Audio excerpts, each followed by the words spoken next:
Good day mga idol! Welcome sa ating channel. And today features, alam naman po ninyo, ang pinakinabangan nating Neo Cafe Racer model from Honda Motorcycle.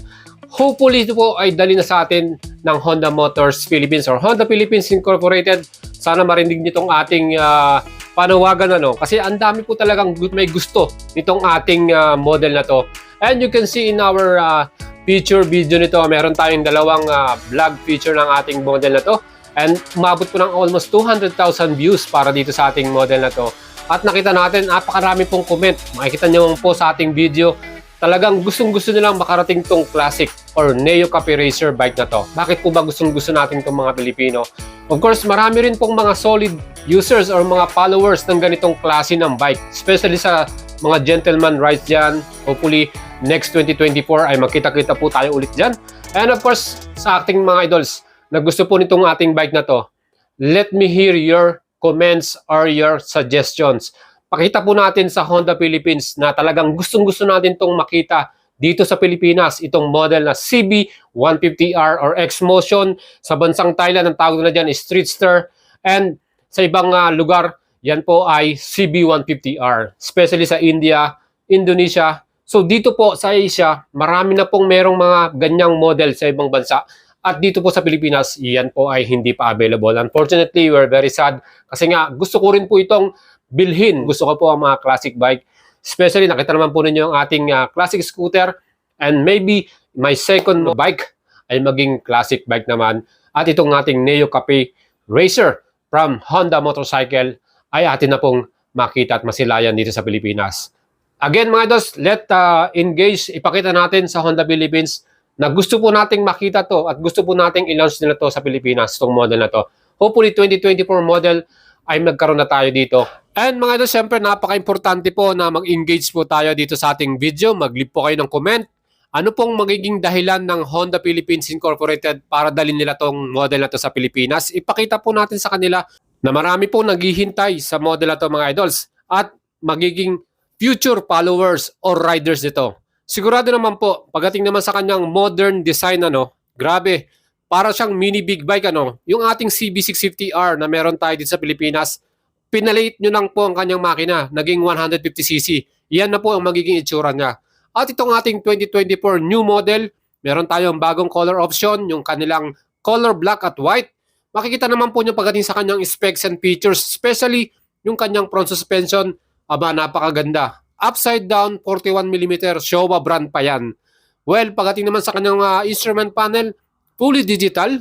Grabe, Plus, meron din tong equipped na dual channel anti-lock braking system at ang kanyang ginamit na caliper, Nissin caliper mga idol. Kaya hindi lang po siya basta maporma mga idol. Solid din ang kanyang safety features with dual channel ABS at Nissin calipers. Talaga naman po, siguradong confident tayo sa ating pagbe-brake dito. Kita naman yung ating mga wheels mga idol, ang ganda rin ang kanyang pormahan. Plus, ang kagandahan din dito ay yung ating seating position. Dahil meron tong seat height na 795mm mga idol, perfecto sa mga Filipino riders. Komportable tayong mag-rides dito. Plus, pwede rin tayong magdala ng ating OBR, official back ride. At pagdating naman sa kanyang fuel capacity, meron tong total na 8.5 liters mga idol. Kung tatanungin mo natin yung kanyang mileage or fuel consumption, ang total naman nating matatakbo rito sa 1 litro ay 40 km per liter. Well, itong ating mga bagong color sa 2024, black and white. Pagdating sa ating makina, 150cc ang kanyang total displacement, double overhead camshaft to, kaya talagang malakas. 4-valve engine, single cylinder, at meron tong 6-speed transmission. At for sure, maganda rin po magiging muffler sound natin dito, Plus yung mga tires natin, ang sukat sa harapan ay 110/70/17 at yan po ay tubeless at 150/60 naman by 17 inch sa ating likuran. Talagang wide ang mga tires na ginamit dito at magiging stable tayo dyan. Meron din tayong equipped na dual channel ABS. Again, ang gandang stopping power yan at LED po lahat yung ating mga ilaw. Well, makikita nyo po sa ating design, itong ating new full LCD multifunction instrument panel natin. Kaya mga idol, sa atin pong dalawang feature vlog dito, ang dami po nating mga nanood dyan, almost 1 year ago na. At ang dami rin po nating natanggap na mga comments. Talagang inaabangan po nating lahat itong bagong 2024 new CB150R. Dahil napakarami naman po talagang followers nitong ganitong klaseng bike. Solid copy racer rider po. Especially dito sa Pangasinan, ang gentleman rides natin. At kung dadalhin agad-agad dyan ng Honda Philippines Incorporated, itong model na to, CB150R, siguradong sa 2024 rides ng gentleman, marami po tayo makikitang ganyang klase ng motor dito. I know, marami pong bibili nito. Isa na po ako dyan. At syempre, aabangan po natin yan from Honda. No? Hopefully, hindi na tayo madismaya at talagang makita na natin. Kagaya nga nitong ating bagong 2024 model na Honda CB650R, kita naman po nyo, mas pinapogi pa tong ating 2024 model na to.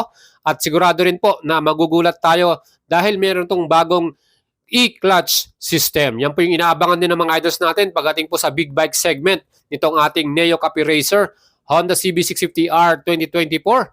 Dito naman sa model na to, ang pinalitan nila dito yung kanyang bagong headlight, yung kanyang bagong full color TFT panel, bagong taillight design, mas matulis tignan, mas sharp yung kanyang style, minimalist nga, no? Plus, kung gusto nyo pong humabol para sa ating 2023 Honda CB650R, marami pa rin pong mga available model, gaya po nitong ating metallic gunpowder black. Napaka-forma po, no? All black po ito, no? With 3D nameplate na yung kanyang badge, ano? Kaya mga idols, kung kursunadan po nyo at gusto nyo magkaroon ng inline 4 650cc na bike, ito pong bagay na bagay sa inyo. Honda CB650R 2023 model with the price of 519,000 pesos. Yan po. Siguradong sulit ang ibaba nyo rito pagdating sa formahan, copy racer style. Solid din to sa kanyang features. Meron tong assistant sleeper clutch, meron din tong dual channel anti-lock braking system, at meron din tong Honda Selectable Torque Control, yung ating traction control. Plus, equipped din po ito ng immobilizer ng Honda, yung kanilang Honda Ignition Safety System. Of course, ito pong ating Honda CB650R na to, marami pong mga followers to dito sa Pilipinas. Kaya inaasahan din po natin, pagdating din ng itong ating 2024 Honda CB150R, magkakaroon nito ng malaking followers or group dito po sa Pilipinas. Kaya Honda Philippines, sana naman po mapakinggan nyo na itong ating request sa inyo. Ilabas nyo na po itong ating Honda CB150R kasi mas marami po talaga ang gumagamit ng mas mababang displacement. At sa mga kumikita naman ng mga average daily income lang, yung kayang-kaya lang, siyempre hindi naman natin kayang afford na makabili ng ganitong klaseng bike. Big bike na 519,000. Of course, yung ating budget, yung ating allowance, hindi na natin kaya mag-maintain ng ganitong kalaking bike. Siyempre, para sa ating mga idols yan na gusto pong magkaroon din ng ganitong klaseng style or copy racer.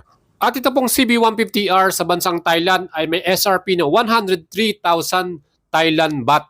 Kung i-convert po natin sa Philippine peso, nasa 160,000 pesos yan. Samahan pa natin o additional na mga expenses gaya ng mga import taxes, baka umabot to ng 170 to 180. And mga idols, kung titignan po natin sa mga existing model na meron tayo sa Pilipinas, gaya po ng CB150X, yung ating adventure bike, may presyo ng 175,000. At yung ating namang sports bike, CBR150R, na may presyo naman ng almost 190 plus.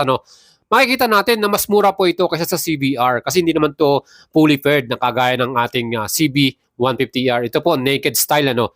So pwede po maglaro ang presyohan nito from 170,000 to 180,000 pesos. At yan po ay abot kaya na sa ating mga riders na may kusunado dito.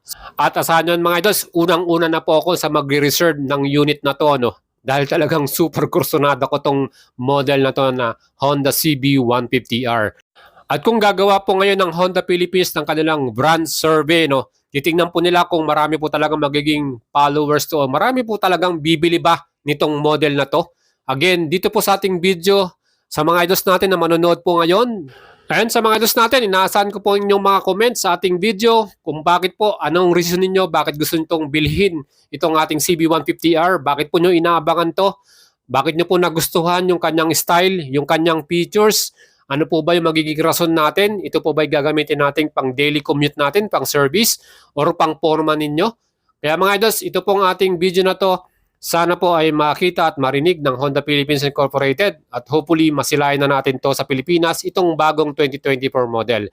Ngayon, huwag niyo pong kalimutang i-subscribe ang ating channel at i-like at i-follow ang ating FB page. Ciao mga idols!